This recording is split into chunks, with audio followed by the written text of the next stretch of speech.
देख रहे हैं देश रोजाना और मैं हूं बेनजीर हाशमी। दिन भर की सुर्खियों के साथ बात करेंगे हरियाणा की कुछ ताजा खबरों की। महिला आरक्षण बिल पर वोटिंग की नौबत आए तो तैयार रहे। बीजेपी ने लोकसभा के सभी व्हिप को किया अलर्ट। महिला आरक्षण पर सोनिया ने मांगा कोटे में कोटा, संसद में की जातिगत जनगणना की मांग। इसके साथ ही भारतीय नारी ने सबकी भलाई के लिए काम किया। महिला आरक्षण पर बोली सोनिया गांधी। सनातन धर्म टिप्पणी मामले में सुप्रीम कोर्ट में उदयनिधि स्टालिन के खिलाफ एक और अर्जी हुई दाखिल। 25 सितंबर को रैली निकालेंगे खालिस्तानी समर्थक, भारतीय दूतावास के बाहर करेंगे प्रदर्शन। अल्पसंख्यक महिलाओं को भी मिले आरक्षण, महिला आरक्षण पर बोली डिंपल यादव। महिला आरक्षण के खिलाफ अखिलेश और मायावती ने खोला मोर्चा, कहा महिला आरक्षण को तुरंत लागू करने का रास्ता निकाले सरकार। जेडीयू नेता राजीव लल्लन सिंह ने लोकसभा में महिला आरक्षण बिल का किया समर्थन। संसद में निशिकांत दुबे ने पूछे सवाल कि कांग्रेस ने अपने कार्यकाल में महिलाओं को आरक्षण क्यों नहीं दिया। महानदी में नाव पलटने से मछुआरे डूबे, 5 बचाए गए, कई अभी भी लापता, जारी है अभियान।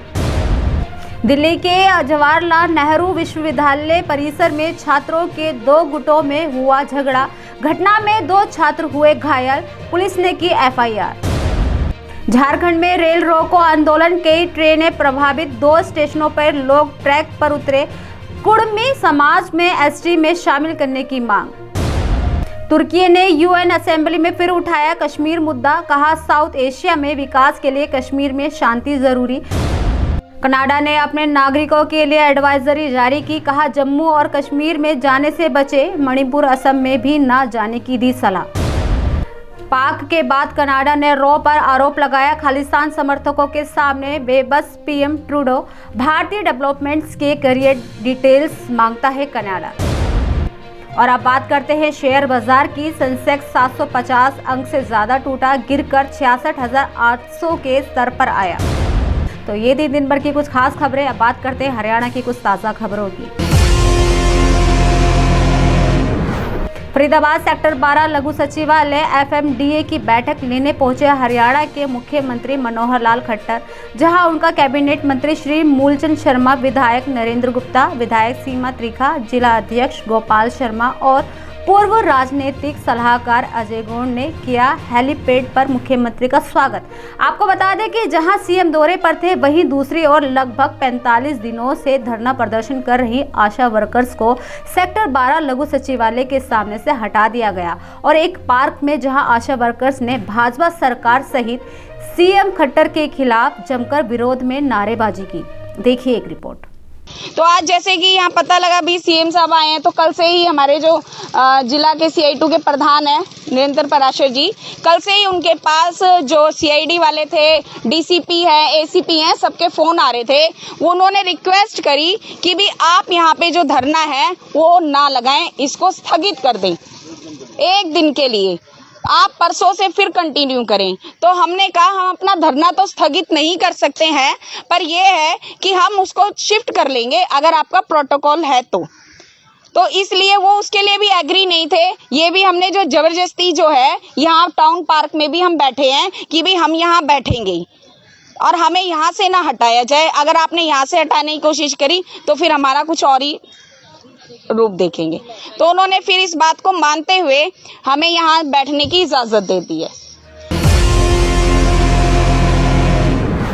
साल 1966 में हरियाणा का गठन होने के बाद से अब तक 13 बार विधानसभा चुनाव हुए हैं। दरअसल 3 चुनावों को छोड़ दिया जाए तो बाकी किसी भी विधानसभा चुनाव में 10% सीटें भी महिलाओं के हिस्से में नहीं आई हैं। केंद्र सरकार के मंत्रिमंडल ने 27 साल से लटके महिला आरक्षण विधेयक को सोमवार रात मंजूरी देने के साथ मंगलवार को लोकसभा में पेश कर दिया है। अब इसे लोकसभा और राज्यसभा से पास कराने के बाद राष्ट्रपति की मंजूरी की उम्मीद है कि इसको कानूनी रूप दिया जाएगा। यदि कानून बन जाता है तो आगे से हरियाणा के विधानसभा चुनाव में 90 में से 30 सीटें महिलाओं के लिए आरक्षित हो जाएंगी। नारी सशक्तिकरण का नारा बुलंद करने वाले हरियाणा में महिलाओं का राजनीति में दखल बहुत कम रहा है। हालांकि प्रत्येक विधानसभा चुनाव में महिलाओं ने अपना हक मांगने की कोशिश की है, लेकिन राज्य की जनता को महिलाओं की चौधर मंजूर नहीं हुई। वहीं साल 2014 में सर्वाधिक 13 महिलाएं विधानसभा पहुंची थी। हरियाणा पुलिस में देर रात बड़ा बदलाव किया गया है। दरअसल आपको बता दें कि पुलिस महानिदेशक ऑफिस की ओर से 112 पदोन्नत इंस्पेक्टरों की तबादला लिस्ट जारी कर दी गई है। वहीं इस ट्रांसफर लिस्ट में स्पष्ट किया गया है कि होम डिस्ट्रिक्ट में ट्रांसफर होने पर तुरंत वापसी की जाएगी। साथ ही ये भी निर्देश जारी किए गए हैं कि जल्द से जल्द ट्रांसफर हुए इंस्पेक्टरों को अपने नए स्थान पर ज्वाइन करना होगा। हरियाणा के मुख्यमंत्री मनोहर लाल खट्टर ने आज फरीदाबाद दौरे पर रहे, जहां उन्होंने कई बड़ी घोषणाएं की। आपको बता दें कि उन्होंने शहर को प्रदूषण फ्री बनाने की पहल भी शुरू कर दी है। सीएम ने फरीदाबाद महानगर विकास प्राधिकरण FMDA की मीटिंग में 100 ई बसें और 50 CNG बसों को चलाने की मंजूरी भी दी। इसके साथ ही उन्होंने शहर में 1000 से अधिक CCTV कैमरे भी लगाने के निर्देश दिए हैं। वहीं आपको बता दें कि सीएम ने फरीदाबाद शहर में ट्रैफिक कंट्रोल के लिए भी फरीदाबाद खेड़ी गांव के पास बाईपास बनाने की भी घोषणा की है।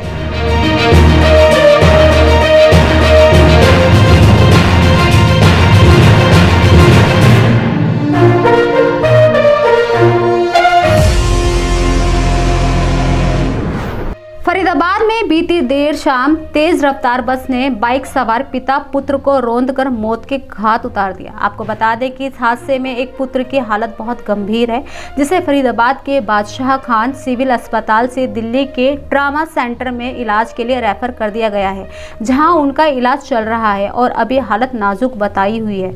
देखिए हमारे संवाददाता प्रेम खान की एक खास रिपोर्ट।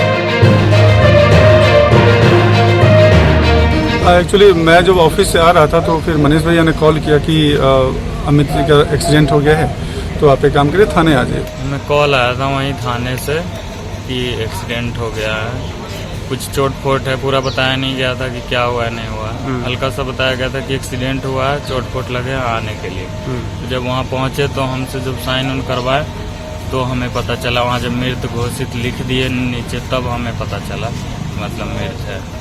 ये एक बस जो दिल्ली की तरफ से आ रही थी और बल्लभगढ़ की तरफ जा रही थी, और ये जो मृतक हैं अमित कुमार, ये अपने ओल्ड फरीदाबाद से सेक्टर 31 की तरफ जा रहे थे। तो ये आमने सामने टक्कर हुई है और बस वाला मौके से बस को छोड़ के भाग गया। बस को हमने रिकवर कर लिया और जल्द से जल्द इनका पोस्टमार्टम करा के बॉडी को इनको सपोर्ट करेंगे फैमिली वालों को।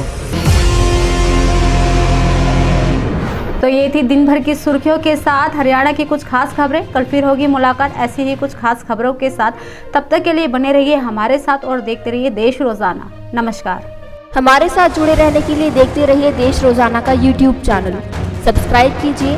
साथ ही देश रोजाना की खबरें सबसे पहले देखने के लिए प्रेस कीजिए बेल आइकन।